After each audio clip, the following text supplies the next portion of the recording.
Okay, good evening and welcome.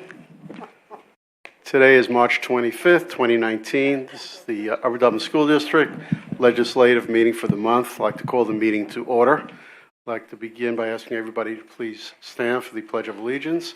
And will the real Michelle Clegg please lead us in the pledge? Of the United States of America, the republic for which it stands, one nation, God, liberty. Thank you.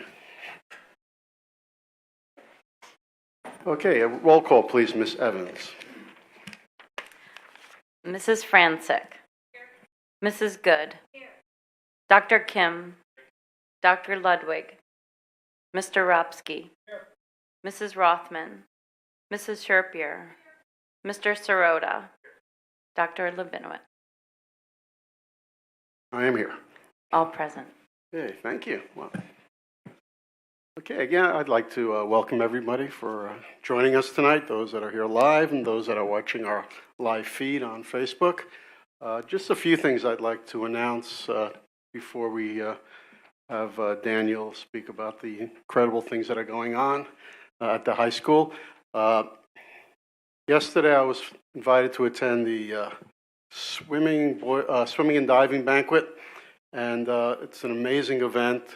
It speaks about the success of our athletics program. Our boys swimming and our girls swimming competed at states a couple of weeks ago, and our swimming program is in the highest classification. It's a 3A for swimming. That's the highest one. Our boys took fourth in the state.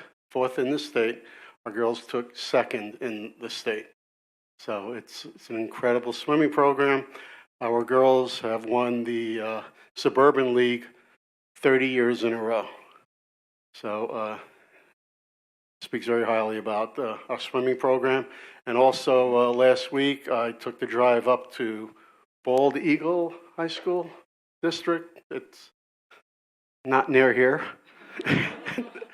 And to get to see our girls play in the semifinals. So it was down to 4 teams. We were ahead almost the entire game.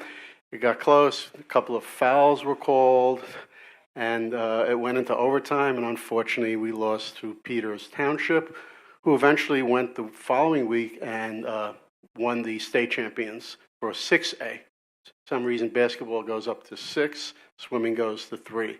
So I just wanted to congratulate our swimmers and our basketball, and there's also a lot of other things going on in Upper Dublin, and I compliment Mr. Schultz for coming out every Thursday with his update about the UD Pride at the high school.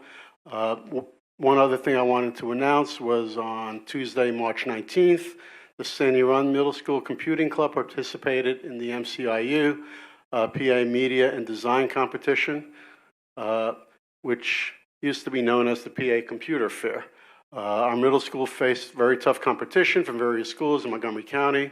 In all, there were a total of 53 projects and 92 students that attended. Sandy Run finished with 6 students placing second and third overall. At the high school, we had significant success at the event. Upper Dublin High School students placed in all 6 of the event's categories and took first place in 4 of the categories. They will be advancing to Dickinson College on May 21st to compete at the state level. So congratulations to those students. At this point, I'd like to turn it over to Mr. Kaplan. Mr. Kaplan is going to be leaving us right after because he is very involved in the theater production, which I'm sure he's going to mention. Okay. Daniel will be there, so make sure you're at the event. Thank you, Dr. Levinowitz. The countdown is beginning to spring break, but students are still working hard to finish off the third quarter strong. This past Thursday night, members of the class of 2020 were inducted into the National Honor Society through a meaningful ceremony held in the auditorium. Additionally, today, steering committee applications for the Student Government Association were due. Elections are scheduled to take place April 24th. In other news, the junior prom was held on March 16th and was a lovely event, while senior prom tickets just went on sale. Speaking of tickets, tickets for the spring musical Grease began to be sold.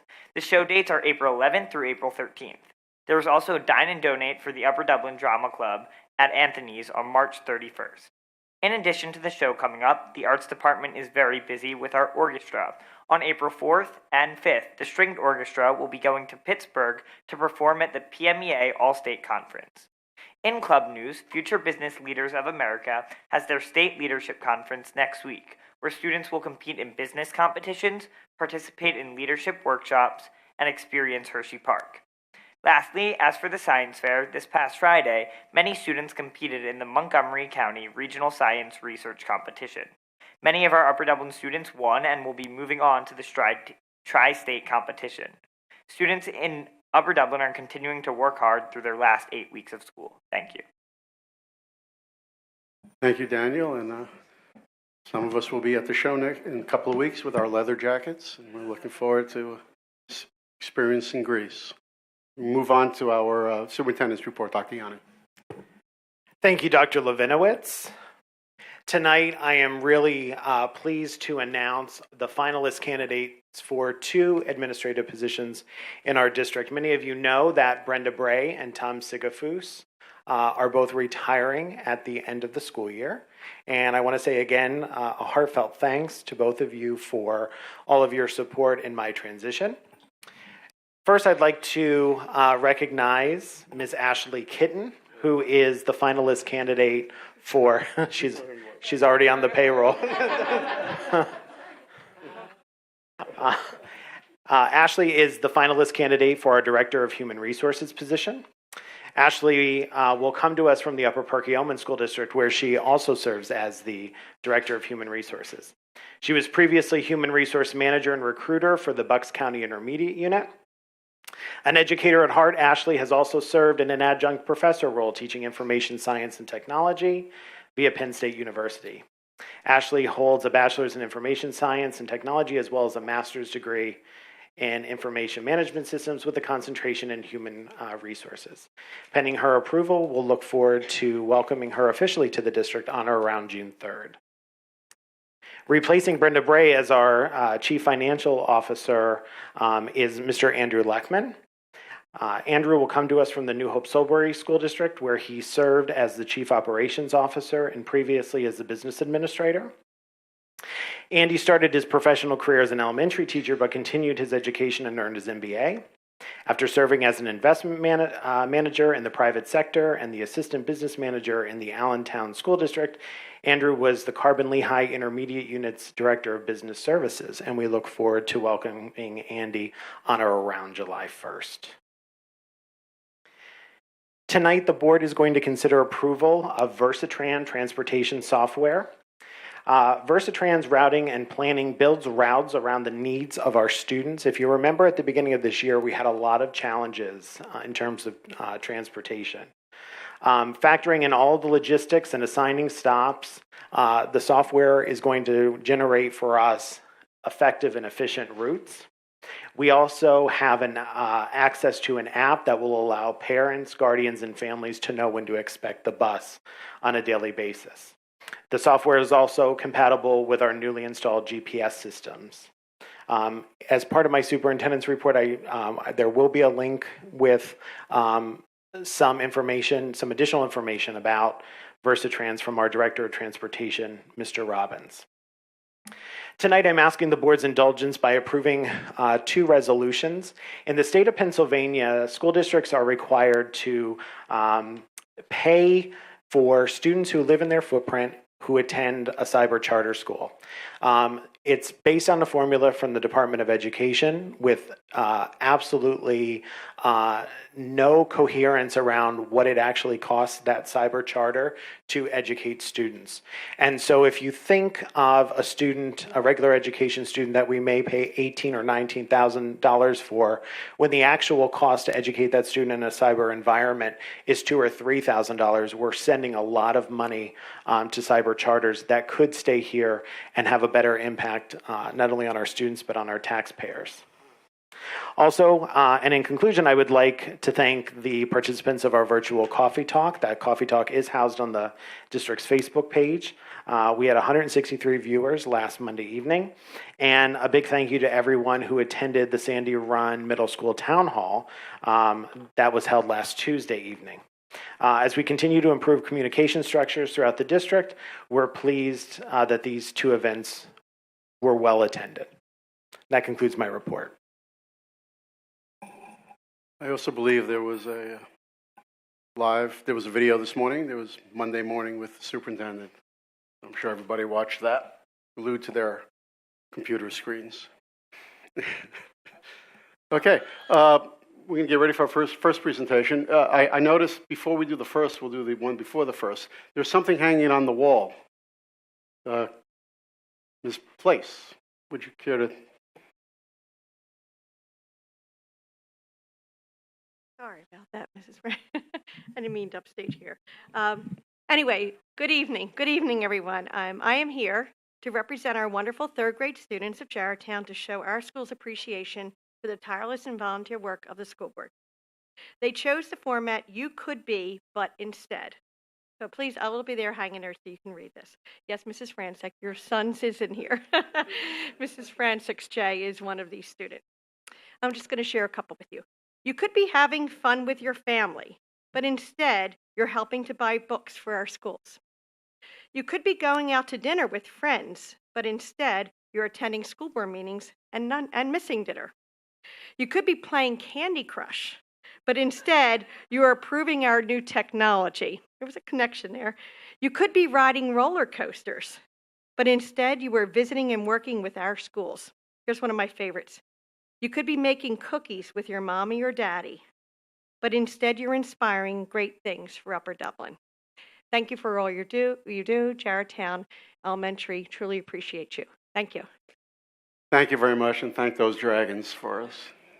Okay, we now are up to our one and only presentation, which is the expenditure budget, part 2. And it's not nearly so much fun as what Mrs. Place just did. I'm sorry? I don't think so, Mr. Sirota.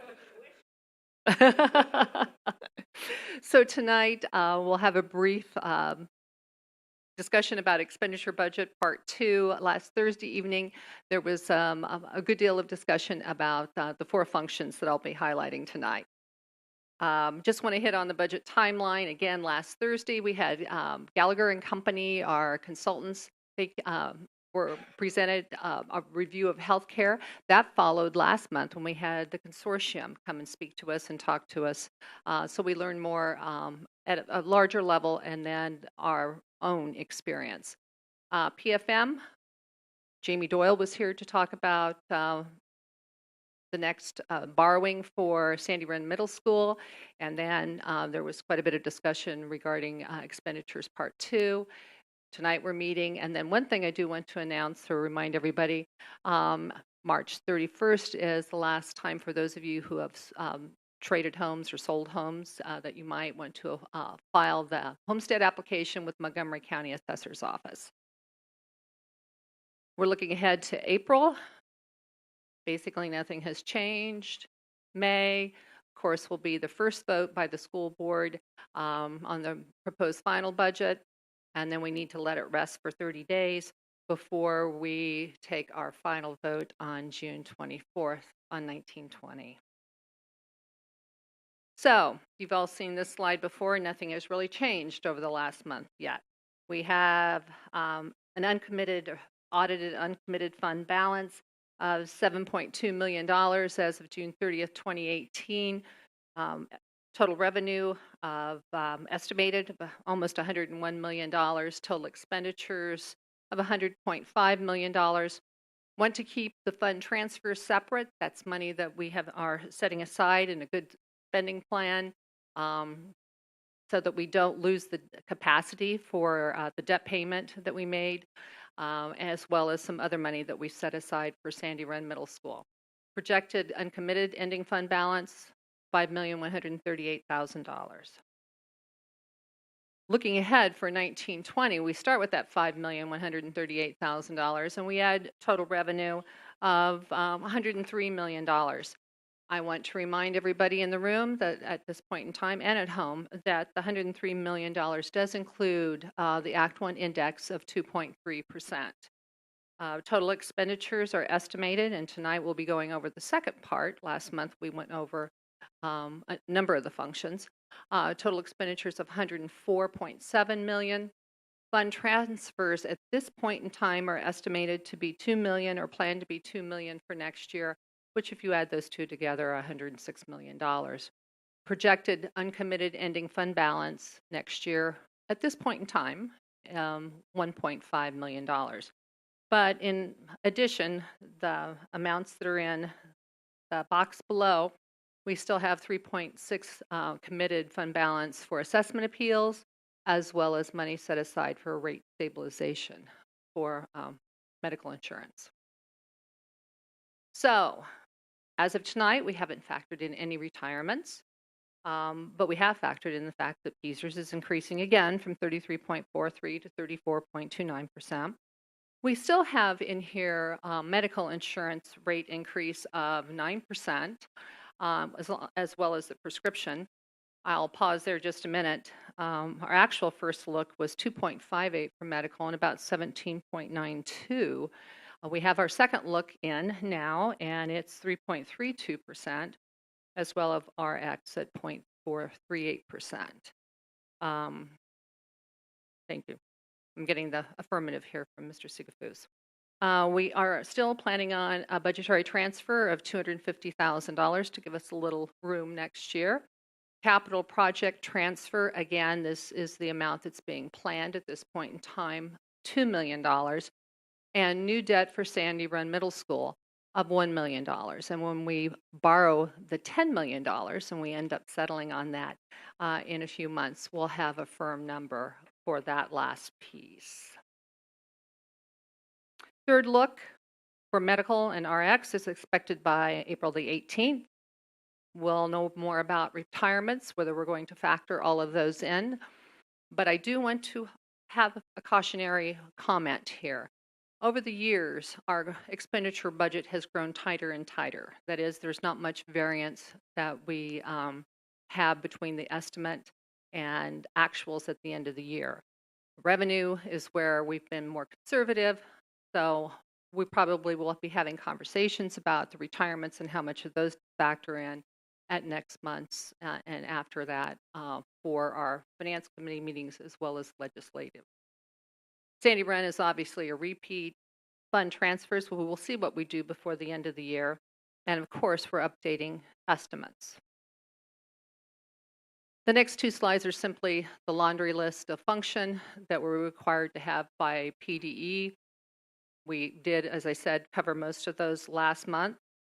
And you'll see here the total of $106,737,000, which of course is the expenditure amount as well as the transfer that I mentioned earlier.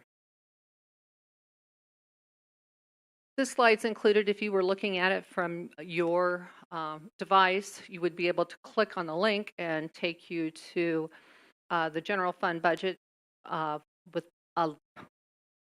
I've said before, mind-numbing detail for 1100s, 1200s, 2300s, as well as the 3200s. Those are the functions we're going to talk about this evening. For the 1920 expenditure review, although it's only 4 functions, it covers $66.7 million of next year's budget at this point in time, or 62.5%. 1819, before we jump to next year, we need to talk about our estimates, budget versus estimate for the current year. With our regular education, function 1100, you will note that at this point in time, we're only projecting about a $651,000, $652,000 savings or under from what we had initially budgeted. That's only 1.5%. Although the 1100s does contain 258 of our teachers and a number of administrators as well. Special education, we're even closer, tighter. At only 0.9% variance, $126,000. We have 41.8 FTEs included in this particular function. 2300 administrative services, that covers a number of functions or areas within the school district. The school board, superintendent's office, principals. So we have a number of administrators and salaries and other items within 2300 administrative services. Please note that we're estimating that we will be within 3% as well in this area by the end of the year, about $175,000. And student activities, about 2%. We're actually a little bit under this year. We've had some, as Dr. Levinowitz mentioned, and our student representative as well.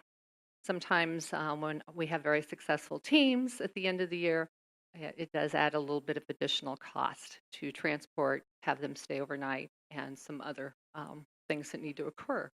So we're off about 2% is what we're estimating at this point in time. Moving ahead to next year, regular education, we're going to see it go up about 1.5 million or 3.5%.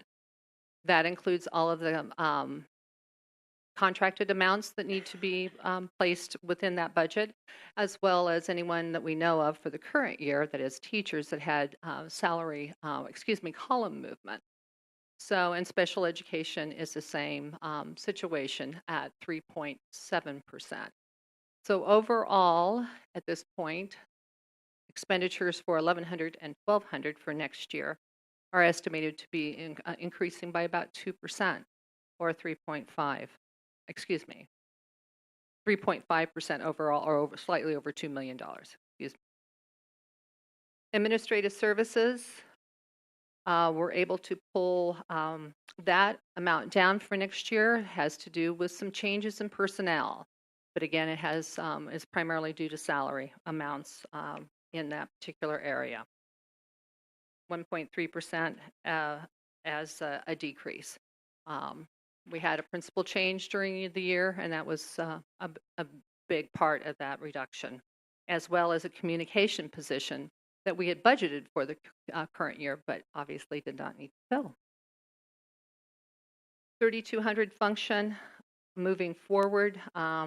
Again, we are, there are some increased costs within the 3200s we talked about, again, at more length last Thursday evening.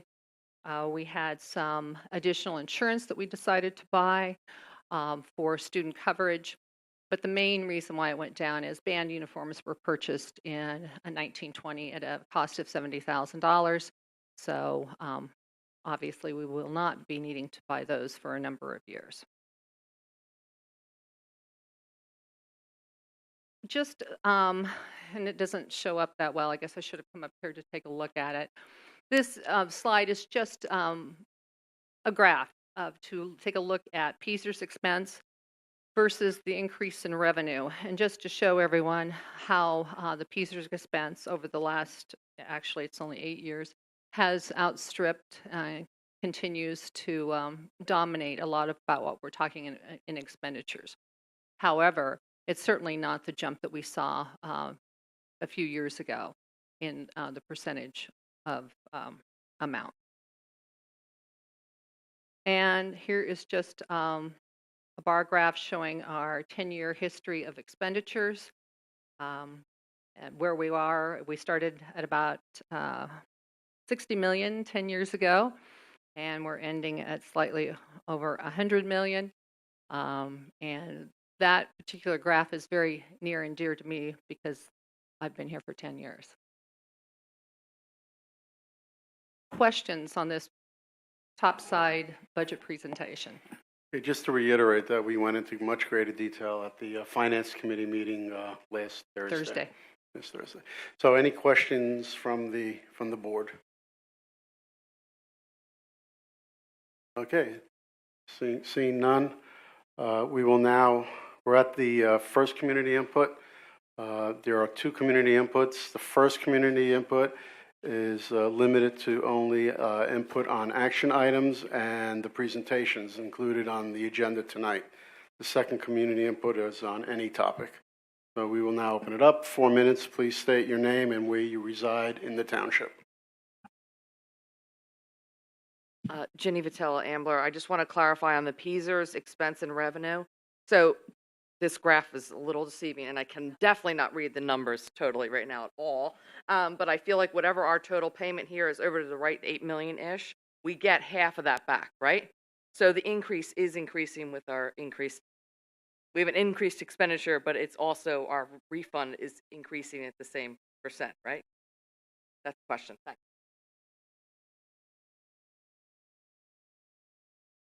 Okay, anyone else, please step up. If there's anybody after Ms. Brister, I appreciate it if you can step up to the back of the room. So you be ready.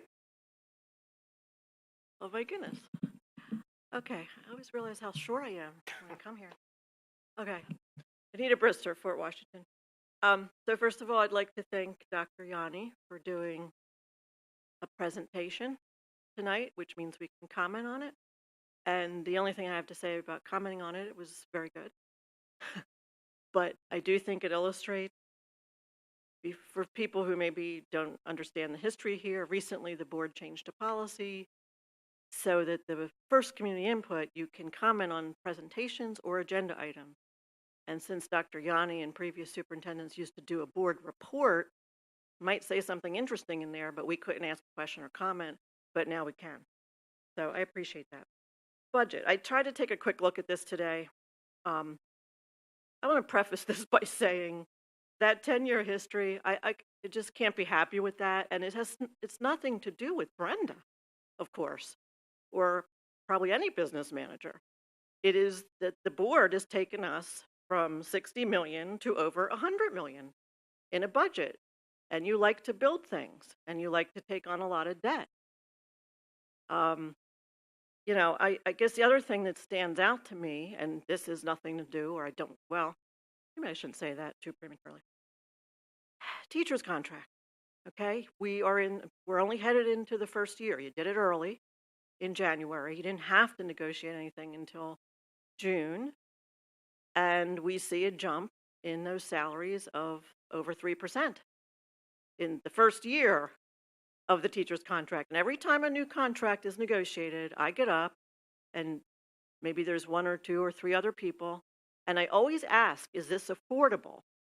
Because we had a year where, thanks to an overly generous contract and the limitations of Act 1, it wasn't affordable, and we ended up having to furlough 10 teachers. So affordable, obviously people can have different opinions, but when you see a jump the first year of 3%, I'm not encouraged by the remaining, the 3 years that'll come after that. And this board was advised, or certain members of the board who were on the board at the time were advised by a fact finder to keep the pension cost in mind when you negotiate contracts. And yet some members of the board go around acting as if the pensions have been a big surprise. Those pension increases have not been a surprise. And you have to keep those costs up in your mind when you give a contract. You gave a contract that's approximately $5 million of new money. Maybe it could have been $3.5 million of new money and still been quite good, since our teachers are at the high end out of the entire state.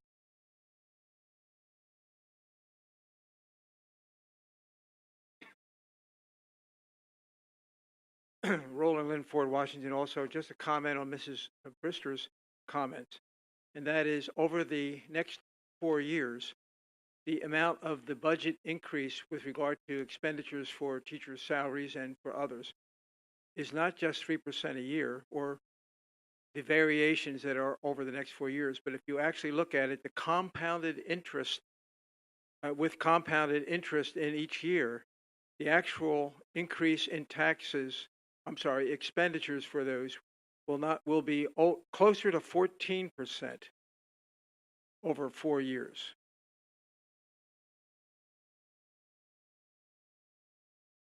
Okay, anyone else? Okay, we will close community input. Any comments from the board? I don't think there are any questions, just comments from the community tonight, but if anybody wishes to respond. Ms. Bray?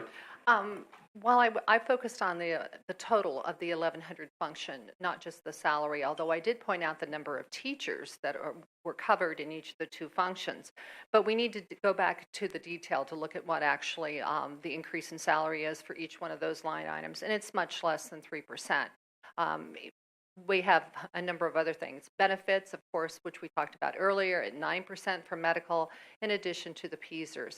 So we would need to, again, look at all the detail behind the wages and salaries and services and all of those before we jump to the conclusion of 3% for teachers. Okay, and I just want to remind the community, if you look, last year our tax increase was 1.99. The year before was 2.29. The year before 2.79. The year before 2.84. The year before 3%.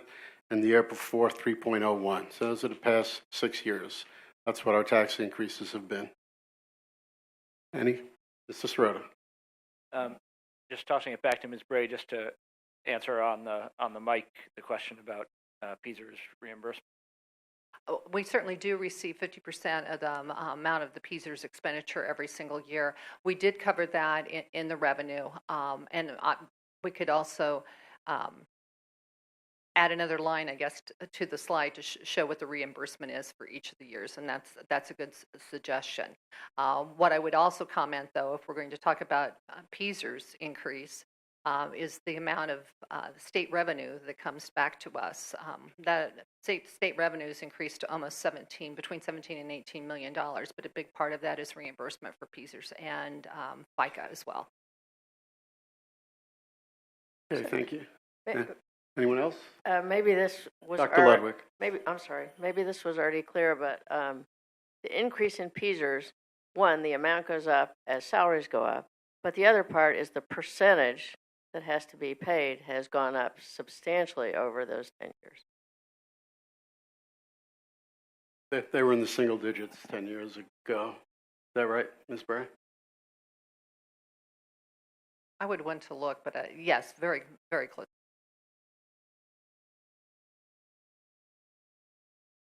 Anyone else? Okay, we're moving on to the agenda now. First, announcements or communications. Ms. Bray? There are none this evening. Okay, minutes. There are a number of minutes. I'm sorry, I just jumped away from my board docs. Legislative minutes for last month have been included, and there are also minutes for the committee meetings. But for February 25th, I would appreciate a motion and a second to approve those. Okay, so do I have a motion to approve both the legislative meeting minutes from February 25th and the numerous various committee meetings? Okay. Ms. Francis, seconded by Ms. Rothman. Comments or questions on the minutes? Seeing none, all those in favor, please say aye. Aye. Anyone opposed? Okay, we'll now get into the motions for this evening. I'd like to move the first two motions from personnel up to the beginning of the motions. So I'm going to turn this over to Ms. Francis. Thank you, Dr. Levinowitz. We have to now move into our good news for the evening. And second, our welcome to two new members of the Upper Dublin staff. First, we'd like to make a motion to approve the appointment of our new Chief Financial Officer, Mr. Andrew Leckman, on or around July 1st, 2019. Okay, you'll make that motion? I do. Okay, second? Okay, Ms. Good made second. Okay, comments or questions? We'll do that one alone, do that one separate. Okay, so all those in favor, please say aye. Aye. Anyone opposed? Mr. Leckman, would you like to come up and say a word or two? Or three? I'd be happy to. I want to take the opportunity to say thank you to the board, everyone in the administration that I was able to meet with during the interview process. I'm really excited to get started here. I know it's 3 months away, but I'm really looking forward to it. And for all of you out in the community as well, I look forward to having the opportunity to meet you as well. So thank you again very much. Okay, thank you, Mr. Leckman. Ms. Rancic. We have a second motion tonight. Make motion to approve our new Director of Human Resources, Ms. Ashley Kitten, on or around June 3rd, 2019. Same motion, same second. Correct. Okay, comments or questions? All those in favor, please say aye. Aye. Anyone opposed? Thank you. And Ms. Kitten, would you like to come up and say hello? Never say no to the mic. So Andy stole my speech, but thank you all. I really appreciate the opportunity to come work with all of you, for you, and start to work with the staff and the community. Although this is falling, I've been reading it as I've been sitting here, and these are hilarious. I can't wait for you guys to come read them as well. So again, thank you very, very much. Thank you. Welcome, Ashley. Okay, we will now, any comments from the board on? Okay, Dr. Yanni, anything else to add? Think you did mention everything about two individuals during your superintendent's presentation. Okay, so we will now move into the agenda, the rest of the agenda items for the evening. First will be the Education Committee, curriculum recommendations. Dr. Ludwig. Okay, we have 3 motions for tonight, B, C, and D.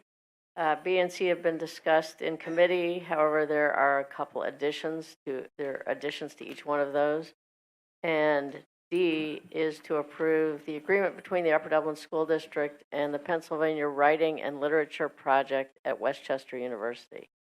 I move we accept all of those. Can I ask? After the second. I will second. Okay, motion was made. Second. I'll second. Okay, Dr. Kim, comments or questions? Tisha has a question. Teacher? Yeah, I have a question about the young writers one. That was new and not discussed. Last year it said it was on 40 students. This year for 75. Is that because of anticipated increased enrollment, or what's the reason for the increase in numbers? It was a wildly popular program last year. Jamie Adler, teacher at Jaredtown Elementary, who is a writing fellow, taught that at least last year. I'm sure, I can't speak about previous years, but I'm sure she's been teaching it for a while. And I think this year they're expanding it to really be able to accommodate the number of students that want to participate. I will say that's funded by parents, just so that everyone's aware. And it's done at the high school, I believe. Okay, any other questions on items? A is just an informational item, B, C, or D on the Education Committee. Seeing none, all those in favor, please say aye. Aye. Anyone opposed? Moving on to technology recommendations. I'd like to move to approve E+ and wireless equipment installation and services at a cost of $86,198.4, and this is for a wireless for a refresh of the firewall for Fort Washington Elementary. Second, Dr. Ludwig. Again, this item was discussed in detail during the operation or finance committee meeting. Okay. They kind of just blend in together for me. Okay, we had a second. Any other comments or questions? Seeing none, this is the technology recommendation. All those in favor, please say aye. Aye. Anyone opposed? Moving on to pupil services. Yes, I'd like to make a motion that we approve the 4 service agreements as listed, as well as the exchange student for next year as well. Okay, we had first and second. Any comments or questions on the pupil services recommendations? All 5. Seeing none, all those in favor, please say aye. Aye. Anyone opposed? Moving on to operations. Okay, Mr. Sirota? Thank you. We have 7 items tonight. A is our regular monthly disposal of obsolete equipment. This one happens to be all of the old marching band uniforms. if anyone's interested in those. And then B through G were all discussed at Operations Committee, so I will move that we do them all together. Okay, we first and second. Okay, Mr. Rothman made the second. These are items A through G under operations, all discussed except for the obsolete band uniforms at the committee meeting. Seeing no other comments or questions, are those, who? Somebody have a question? Oh, okay. All those in favor, please say aye. Aye. Anyone opposed? Okay. The operations, moving on to finance. Okay. Ms. Good. We have 7 items here on the agenda, all of which were covered at the Finance Committee meeting. I'd like to make a motion that we approve items A through G. Second, Ms. Francis. Comments or questions? Items A through G under finance. Seeing none, all those in favor, please say aye. Aye. Anyone opposed? Moving on to personnel, the remainder of personnel. Yes. Item C. I'd like to make a motion to approve the item C, which is the remaining item, our personnel report, which covers our monthly appointments, resignations, leaves of absence, and so forth. Okay. Second, Ms. Good. Any comments or questions on the personnel report tonight? Seeing none, all those in favor, please say aye. Aye. Anyone opposed? Moving on to policy. Thank you. As I stated at the last legislative meeting, in March, we had 2 policy committee meetings. We had our regular policy committee meeting, followed the next week with a special policy committee meeting where we discussed 3 of our policies with representatives of SGA. So tonight for first reading, you'll see there's a couple of policies, and one of which I'll speak during the comment section, that we had discussed with, again, the students at our high school. So tonight, I have a motion for second reading for policies 201, 334, 335, as well as a second reading repeal of 434, 534, 435, 535. First readings of 118, 123, 130, 320, 321, and 322, and a first reading repeal of 420, 421, 521, 422, and 522. Second, Mr. Sirota. Comments or questions? So Ms. the Roth? only the comment I have tonight is on policy 130. It's for first reading tonight. This is our homework policy. We felt comfortable putting forward the policy tonight because it's pretty. Our policies are broad in general, essentially. The homework policy, and specifically what we're going to put into the administrative regulation, is part of an ongoing discussion. Dr. Yanni has been speaking to different groups within the high school, the middle school students. So we are going to be working on the administrative regulation. I expect to see the homework policy on the agenda here for the next few meetings. The way that we do our policies is that we need to have 2 consecutive readings. So I don't necessarily expect an administrative regulation for the homework policy at the next legislative meeting, but we just wanted to get it in the queue so when we do have the AR ready, we are ready to go with the policy as well. That's all. Dr. Kim? Yeah, I just want to make a administrative note. We actually skipped over B. So, Sarah, Ms. Rothman, if you could actually read B. Yep. Thank you. The administrative regulations. Thank you. This is also a motion for the approval of 201 and 335. And Dr. Kim, you second that? Okay.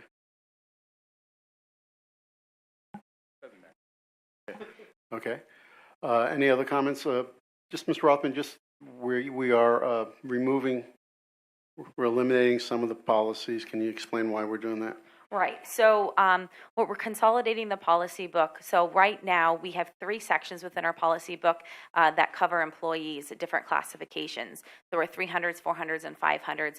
Are different employee levels. What we're doing within the policy book is making all of our employees covered under the 300s. And so when we're updating the corresponding 300 employee policy, at that point we're also repealing the 400 and 500. I just want to make that clear. Okay. Any other comments or questions regarding the policy recommendations tonight? Seeing none, all those in favor, please say aye. Anyone opposed? Moving on to other business, Dr. Ludwig.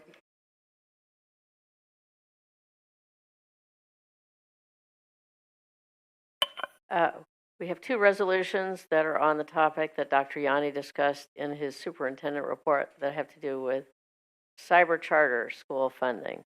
I'll take them both.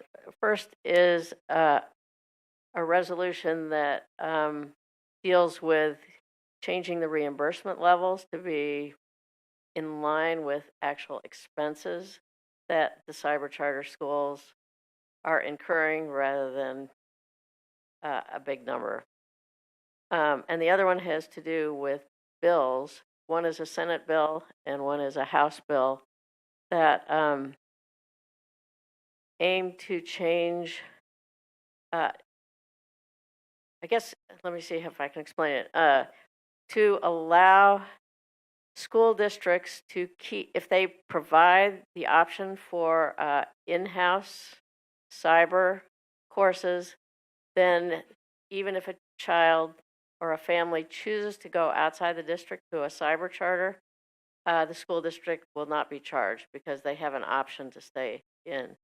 Both of those things are reasonable advances to, well, I guess I shouldn't be commenting. I move we approve both those resolutions. Okay, is there a second? Second. Ms. Francis, okay, comments or questions? Just that there is a bipartisan support in Harrisburg for SB 34 and HB 526, so it's good news. So I think by the districts approving these resolutions, there will be additional support when the legislators have to vote on this. Any other comments or questions on these two resolutions? Seeing none, all those in favor, please say aye. Aye. Anyone opposed? Moving on to the liaison committee reports tonight. We'll start off with the Montgomery County Intermediate Unit, Dr. Ludwig. The MCIU meets on the fourth Wednesday of the month. It will be this coming Wednesday, March 27th. Thank you. Montgomery County Legislative Committee, Ms. Rothman. Thanks. The February meeting was after our last February legislative meeting. Some of the topics included the two resolutions that were passed tonight, encouraging school districts to pass such. We didn't have a meeting this month. However, this Friday, there is a legislative breakfast where school board members, superintendents are encouraged to attend, and a number of our legislators attend. Okay. Eastern Center for Arts and Technology, we had our open house earlier this month. It was very well attended. Over 600 families attended, and I did get to see some Upper Dublin children and families at the open house. Dr. Yanni was there and some other board members. So it's a great event. If there's an interest in Eastern, to check it out before you make the decision. Moving on to Excellence and Equity Steering Committee, Dr. Kim. Sure. Last Thursday, the African American Black Students and Families Group met. We want to give special thanks to Melanie Butler, who's led that work over the past several years and was our last meeting as the chair of that committee. This coming Wednesday, we have the Asian American Students and Families Group, and this Thursday, we have the faith-based Students and Families Group as well. Lastly, if there are any volunteers who are interested in the Hispanic or gender equity groups, those are looking for volunteers as well. Thank you. Okay, moving on to the Educational Advisory Committee, Sherpia. Yeah, the EAC met on March 6th. They are continuing studying their various topics, and their next meeting is April 3rd. Okay, Pennsylvania School Boards Association, Upper Dublin hosted the section meeting here in the high school. We had approximately 40 board members, superintendents attending. It was very well attended. Next month is the legal update, which is mostly attended by the lawyers. And that is also being hosted here at Upper Dublin High School. This weekend is National School Boards Conference, and in Philadelphia. It's a great opportunity. I'm looking forward to seeing some board members there. My major role there this weekend is representing PSBA as its vice president. I'm on the delegate assembly there on Friday, so I will not make the breakfast. So looking forward to seeing some of my colleagues there. PTA, PTO, Ms. Francis. as we head into spring, it's always a very busy time for our PTOs, PTAs, our speak leaders, and we just wanted to say thank you in advance. I am, but also some of my colleagues trying to get out to meetings over the next month, and we'll be announcing hopefully at one of our upcoming meetings in April when our group leadership meeting will happen for sort of our spring wrap up. Okay, Township, Mr. Rofsky. We did not meet last month because of a snow event, and we will be meeting on Wednesday. Thank you. Okay, Ms. Good, Upper Dublin Education Foundation. Yes, thank you. The Ed Foundation just co-hosted over the weekend a very successful and fun Monte Carlo night, and we appreciate all who participated. It's a great fundraiser for us. We meet tomorrow evening.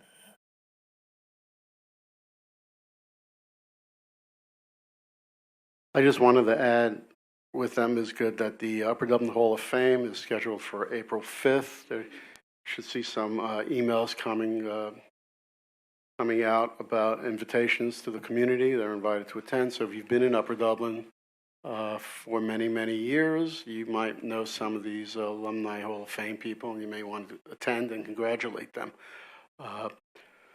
We are now up to the solicitor's report, sir. Yes, thank you. I'd like to congratulate the Education Foundation on a successful event, Monte Carlo night. I was able to attend, and it was a fun evening, so congratulations.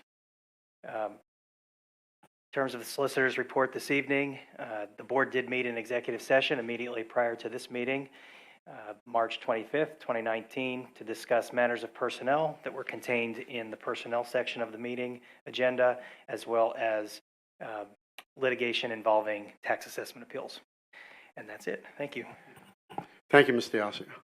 Moving on to, looks like we're up to community input number 2. Kindly step up to the podium, state your name and where you reside in the township.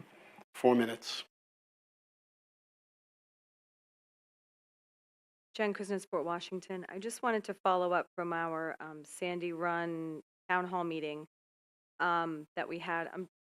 Back at that meeting, we said we did have plans in place for sports and after-school activities. So I'm just wondering when that plan will be posted, like which teams are assigned to which fields, and if that link can get up soon, just because I think people will feel better if they can see that and that it's already been done. And then also there was a conversation, or somebody brought up a question about capping Dewey's fees. That was like in the course of the conversation there. I was just wondering if that led to any conversation behind the scenes about, how much over budget do we go before we tell Dewey he's not getting any more money no matter what the expense is, or we're not going that high, figure it out. I'm just wondering if we've capped it. Thank you.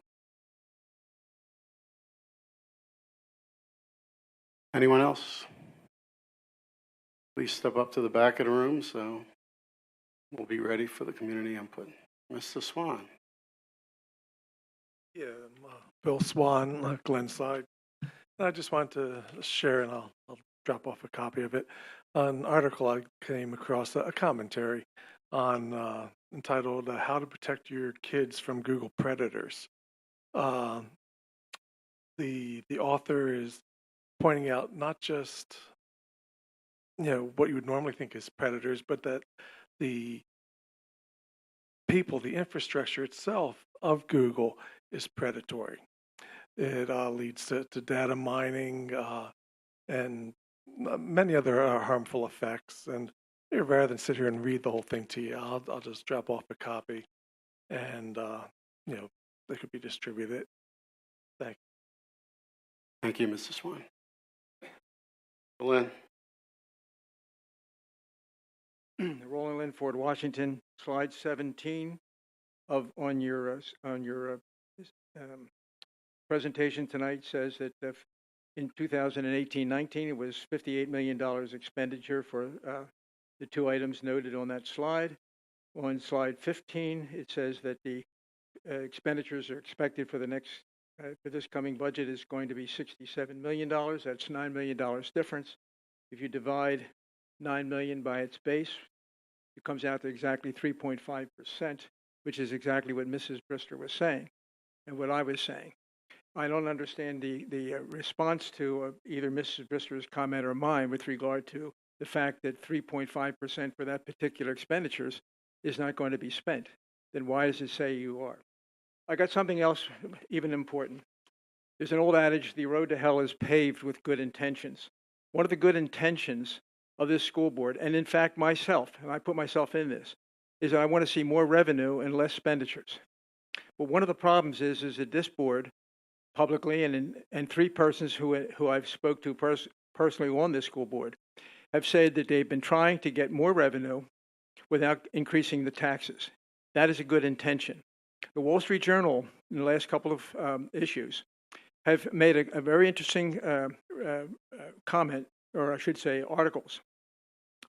When you put in over 55 housing and you raise revenues by having the fact that you're going to have houses come in and you're going to be getting more tax revenue, but without children. Well, what happens is that over time, another bubble occurs. And what happens is that those over 55 houses cannot be sold to enough over 55 people. So they start going to townships and saying, you've got to give us some relief.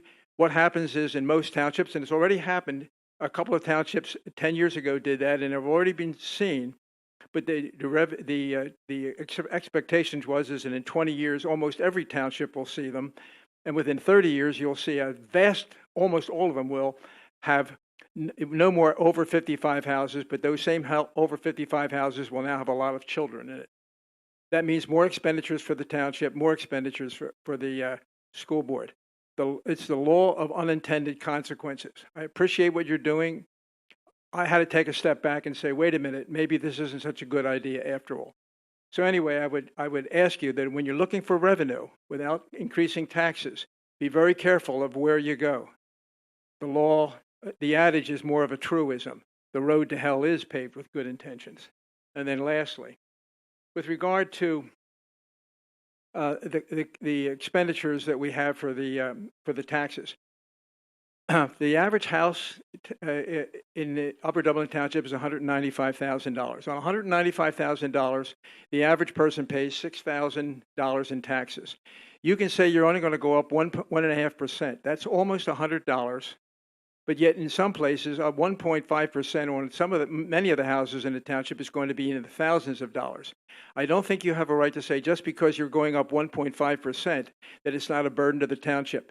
$6,000 in school taxes alone, just for an average house in Upper Dublin, is far more expensive than, let's say, my daughter, who lives in New Hampshire, of all places, one of the biggest taxes countries. She lives on 17 acres and pays half of what I pay on a piece of ground which is 50 feet by 200 feet. So please, I would urge you, let's think in terms that just because it's 1.6%, that you're not raising taxes to a significant amount. Okay. I see no one else stepping up. We'll close community input and we'll respond. I anticipate either right before or right after spring break, we'll be able to post the field usage where sports are going to go. I'm hesitant to do it right now because I want to keep looking at it, make sure that we've covered all of the intricacies so that we don't publish something that's wrong and then have to rescind that. Thank you for the information on Google Predators. There, Mr. Vinogradov doesn't know because I haven't talked to him yet. But he and I will be putting together a list of parent, guardian, and family resources that have just been made available through PASA, the Pennsylvania Association of School Administrators, for parents to be aware of the dangers that are out there. There's actually a website that's updating dangers in real time that parents can log into. So I appreciate that. Okay, other comments from the board? Mr. Sirota. There was a question about Dewey's fees, and the only answer to give right now is we haven't had a meeting about Sandy Run since that came up. We do have one coming up So there may be more to say about that in the future. Anyone else? Mr. Lynn, I do appreciate your comments about 55 and over. We did not build the 55 and over.